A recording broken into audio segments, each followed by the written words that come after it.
Hallo liebe Scuderia-Freunde, herzlich willkommen zum heutigen Video.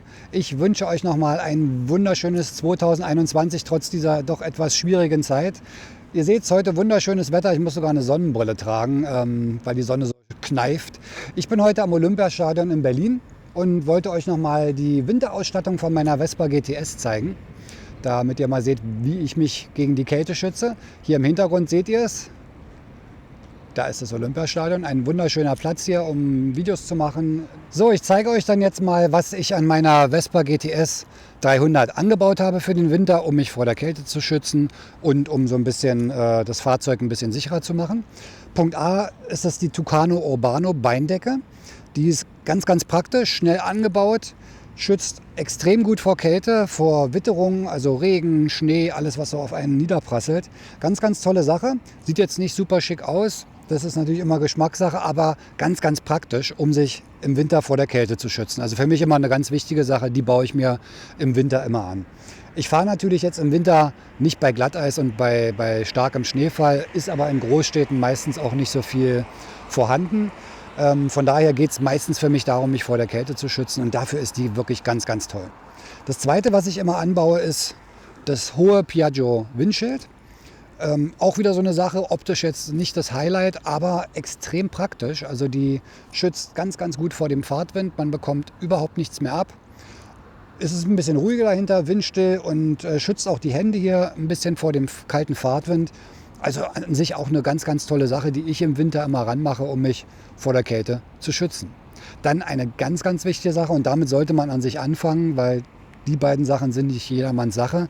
Was man aber auf jeden Fall machen sollte, das sind Winterreifen. Also entweder macht man sich Ganzjahresreifen drauf oder wenn man jetzt wirklich den ganzen Winter durchfährt, gute Winterreifen, die eine gute Haftung haben und ein bisschen Grip, wenn es halt mal feucht oder ein bisschen glatter wird. Ich habe jetzt hier die Heidenau K66 verbaut. Das sind die Snowtex, also wirkliche Winterreifen, die, soweit ich das bisher jetzt testen konnte, wirklich eine super Bodenhaftung haben.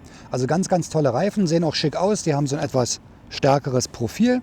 So ein bisschen dieser klassische Look. Ganz, ganz toller Reifen. Also jedem zu empfehlen, wer im Winter fährt, macht euch wirklich sicherheitshalber Winterreifen rauf. So, zwei Sachen, die jetzt noch kommen, die sind noch nicht angebaut, die mache ich jetzt in den nächsten Tagen. Das ist einmal hier hinten am Schutzblech. Gibt es ja diesen sogenannten Slug Guard. Das ist so eine Schutzblechverlängerung, die hier nach unten geht. Die hatte ich bei der GTS 300 British Classic, bei meinem letzten Projekt auch verbaut. Die sieht einerseits, finde ich, ganz schick aus, weil es halt so ein bisschen diese weiche Linie verlängert vom Kotflügel. Der Hauptzweck ist aber, dass dieser untere Bereich hier hinten im Beinschild, da wo halt Steinschlag und Dreck halt gegengeschleudert wird, dass der ein bisschen besser geschützt wird. Das werde ich also auf jeden Fall noch bauen. Das muss jetzt noch lackiert werden. Dann kommt hier hinten diese Kotflügelverlängerung ran und so schütze ich meinen Unterboden ein bisschen vor den ganzen Witterungseinflüssen. Man kann natürlich auch eine Steinschlagfolie sich da unten rankleben, das geht auch. So eine transparente, die jetzt nicht so auffällt, wäre auch noch eine Variante. Ich mache das aber mit dem Slug Guard. Das könnt ihr auch so halten, wie ihr wollt. Aber man sollte das vielleicht gerade jetzt, wenn man im Winter fährt mit Salz und Steinen, auf jeden Fall ein bisschen schützen. So, die zweite Sache, die noch rankommt, werden dann Heizgriffe sein. Die habe ich euch auch schon mal gezeigt, wie die verbaut wurden bei der British Classic.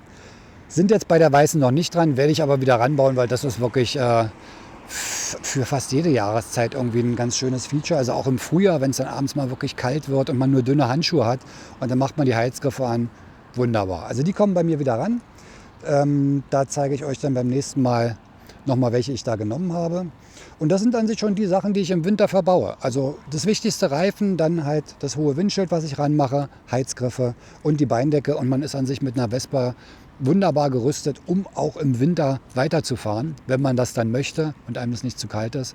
Aber wenn man das dran hat und sich ein bisschen gut warm anzieht, kann man auch bei 0 bis 5 Grad wunderbar fahren, solange es halt nicht extrem glatt ist. Da würde ich dann doch jedem raten, aufgrund der kleinen Räder, vielleicht doch lieber das Auto zu nehmen, weil da wird es dann doch ein bisschen gefährlich. Ich fahre schon seit über 20 Jahren Vespa, bin früher auch wirklich mit meinen Schaltrollern, mit meiner PX oder mit der Sprint tatsächlich im Winter bei Schnee gefahren. Aber gut, jugendlicher Wahnsinn, da macht man das noch. Würde ich jetzt heute nicht mehr machen. Also wenn es wirklich richtig glatt wird, dann lasst die Vespa vielleicht lieber stehen, aber gegen Kälte kann man sich schützen. Ja, liebe Scuderia-Freunde, das war's für heute. Kurze Vorstellung der Winterausrüstung an meiner Vespa GTS 300. Ich hoffe, es hat euch gefallen. Ihr konntet vielleicht ein, zwei Tipps mitnehmen. Wenn ja, Daumen nach oben wäre super. Auch den Kanal abonnieren bitte nicht vergessen. Wir sehen uns auf jeden Fall in der nächsten Woche beim nächsten Video. Bleibt bis dahin gesund. Ich wünsche nochmal ein frohes neues Jahr 2021. Wir sehen uns dann nächste Woche. Macht's gut. Bis dann. Tschüss.